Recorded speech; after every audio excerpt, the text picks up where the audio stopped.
గ్రామ కార్యదర్శి కాడికి పోయినరు కాలే, మండల ఆఫీస్లో దరఖాస్తు పెట్టినరు కాలే, ఆర్డీఓ ఆఫీస్లో కలిసిండ్రు కాలే, కలెక్టరేట్లో అప్లికేషన్ ఇచ్చినా కాకుంటే మరెట్లా? ఎమ్మెల్యే గారు కలవరాయే, పోతే దొరకరాయే. ఇక మంత్రులను కలుసుడంటే అది మామూలు ముచ్చట కాదు.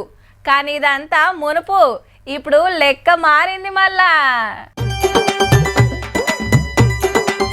అగో కాగితాలు పట్టుకొని పబ్లిక్ ఎంతగానం వచ్చిండ్రో గాంధీ భవన్ లా ప్రజా దర్బార్ నడిచినట్టే ఉందనుకో రాదుండ్రి. కార్మిక శాఖ మంత్రి వివేక్ వెంకటస్వామి సార్ కు సమస్యలు చెప్పుకుంటానికి ఎక్కడెక్కడికెళ్ళో వచ్చిండ్రు. మరి ఎందరొచ్చినా ఏ తక్లీఫ్ రాసిచ్చినా పతొక్కటి చూసి ఎవలకు ఫోన్లు చేయాలనో వాళ్ళకు చేసి జప్పున చేయమని ఆడదేసిండు ఆఫీసర్లకు. కొందరు కలెక్టర్లకు కూడా ఫోన్లు పోయినాయి. వాళ్ళ మొబైల్ నంబర్స్ తో సహా ఒక రిజిస్టర్ మెయింటైన్ చేస్తున్నాం. వారి సమస్యలన్నీ కూడా పరిష్కరించిన తర్వాత వాళ్ళకి ఫోన్ చేసి వాళ్ళకి మళ్ళీ చెప్పడం జరుగుతుంది. సర్కార్ ఆఫీసులకు పోతే పని కానోళ్ళంతా ఫైళ్లు పట్టుకొని హైదరాబాద్ కాంగ్రెస్ హెడ్ ఆఫీస్ గాంధీ భవన్ కొస్తే ఆడికెళ్లి చేపిచ్చే కార్యం అన్నట్టు. తాపకో మంత్రి కూసోని తష్ప చేస్తారు. గట్లా ఇలా వివేక్ సార్ వచ్చిండన్నట్టు.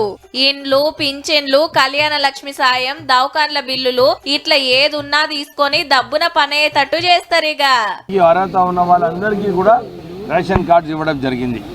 ఈ రోజు నా దగ్గర ఒక్క అప్లికేషన్ కూడా రేషన్ కార్డ్స్ కోసం రాలేదు.